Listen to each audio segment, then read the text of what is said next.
First of all, it's nice to meet you, Mark. Nice to meet you. I'm Zach. I'm representing Feature First, and firstly, congratulations on the film. I saw the premiere yesterday, and I really enjoyed it. It brought me back to the kind of Cornish, I know some people say English, that 70s folk horror setting. So I wanted to talk a bit about your Cornish background. Could you elaborate on why you felt that you needed to use your background specifically to create the setting and the narrative around that, and why you felt it was important to look back into your roots? Yeah, the Cornishness of the film is to do with authenticity, really. I mean, I'm a big believer in specific stories being, the more specific you can be, the more universal the theme and the appeal of the film will hopefully be. I can't control whether people are ever going to like my films, you know. They might not like the story, they might not like the characters, they might not like the way it's shot, the music, the sound design. So I don't make films particularly with an audience in mind other than me. I know my own taste, and I can follow my gut when I'm creating a film with my collaborators. The one thing I do have control over is the authenticity of the setting of the film. So I can only make films that are going to feel authentic in a place that I know and understand intimately, and that's Cornwall. So in some ways the films are very Cornish, and I'm very proud that they're Cornish films, but I don't want them to be films that are only relevant to Cornish people. So for me, the setting and the context is Cornish, because I can do that authentically. Hopefully the stories are more universal than that. I mean, I'm not from Cornwall, but I still felt like I could resonate with the film. Yeah. So I would say it does a great job at doing that. Oh, great. Well, I think that's the thing, you know.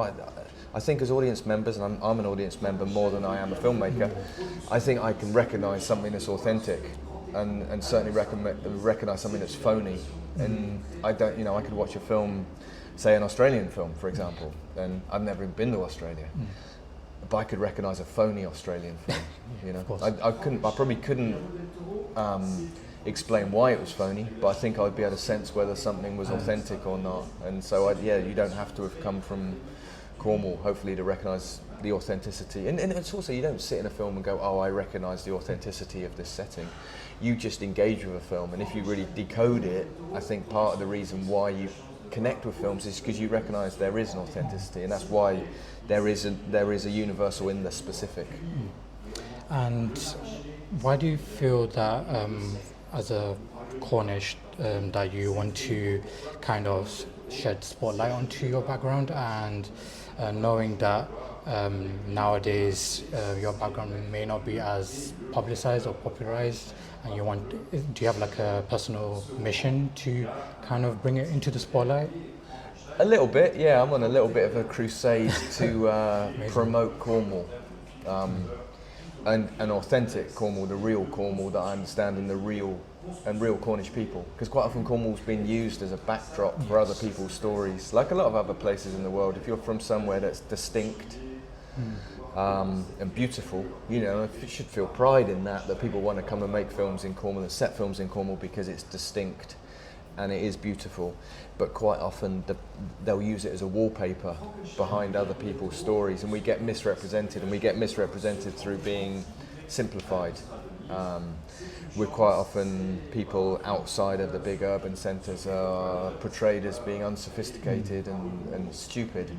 And my mission is to redress that balance and just say, well, this is actually the real place. You know, these are the real people who are sophisticated people. You know, Cornwall's an ancient land with ancient cultures, its own distinct language, its own ancient language, but with a history of being very outward looking. You know, the Cornish travelled the world by sea, long before there was ever any roads leading into England. You know, but now we get kind of portrayed as this little backwater at the end of the UK, where actually we have this kind of proud history and proud culture that lives on through the people. And that's not to say every Cornish person is a great person. You know, we're the same as everybody else. You know, I think that's the beauty of the world, is everybody's different and everybody's the same. And during the shooting process, was there any moment or day in particular that struck you as that made you feel like you were so proud to do a film about Cornwall? I think the day before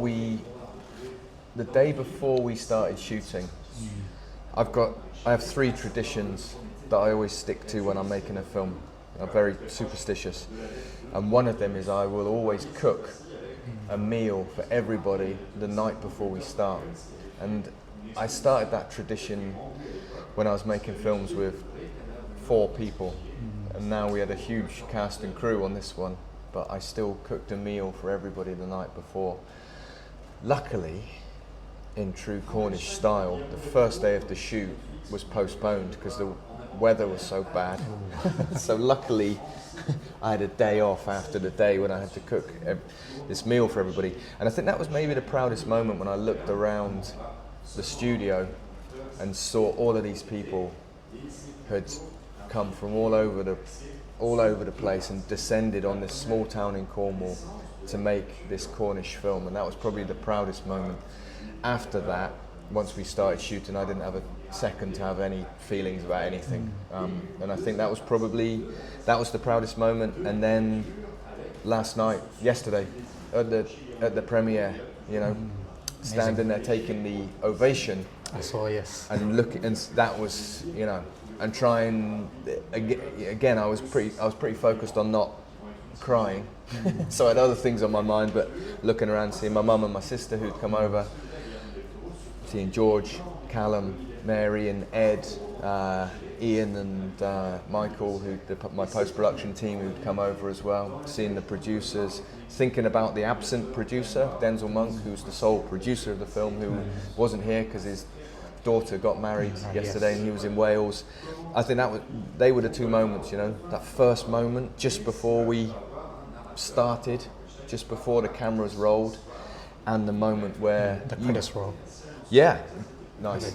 Yeah, you know, when you hand it over to the world, Yeah. when you haven't got control of it anymore, you know, Sure. and that's a scary moment as well, because you've got this ovation in the room, but I still didn't know what the reviews were Sure. like. You know, I was waiting to speak to the publicist, you know, what the reviews like, you know, but trying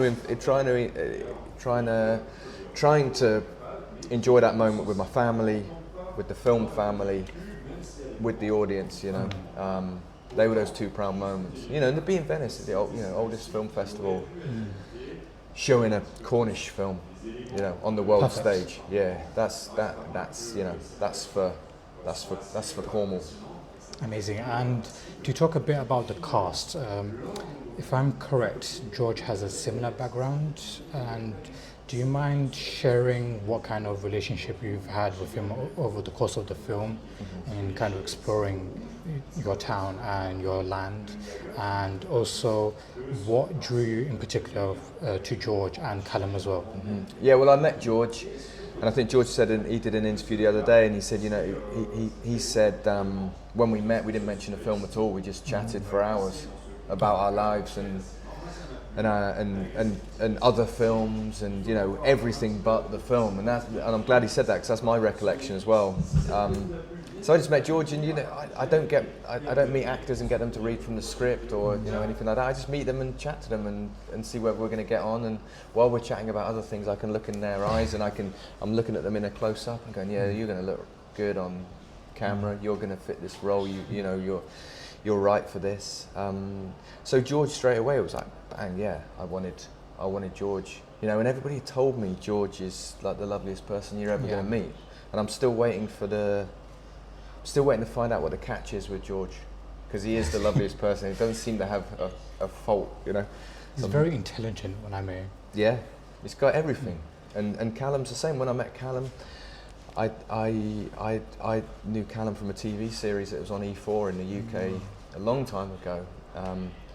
And I'd said to Mary at the time, you know, I was looking at that TV show to look at another actor for another film that I was developing, and then I said to Mary, that guy, other guy, he's got something amazing going on. There's a real enigma around him. He's a movie star in a TV series. And then so when I met Cal, it was the same. We just chatted, and I said to Mary after I met, I said, they're so different. They're absolute chalk and cheese. They couldn't be more different. And then as I've got to know them, I've realised that the surface they're different, but underneath they're very similar. And that really helped in the film, because it made me realise that I'd written these two characters that were supposed to be binary opposites, but were actually two halves of the same person in a lot of ways. And the most beautiful thing about making this film is that I've come out of this with a beautiful friendship with two of them. I've spoken to, I woke up this morning with a voice note from Callum. First thing I did was listen to his voice note, and I was in tears straight away. So I said, we've got yesterday I said to Mary, we may or may not have a great film. I don't know. We haven't found out yet. We haven't premiered it. But something I do know for sure is I've got two best mates. I didn't expect to get that out of this film. So, I said to Mary, if all the reviews are awful and the film gets buried and never goes anywhere, it doesn't matter. I've got George and Cal. We'll go again on something else.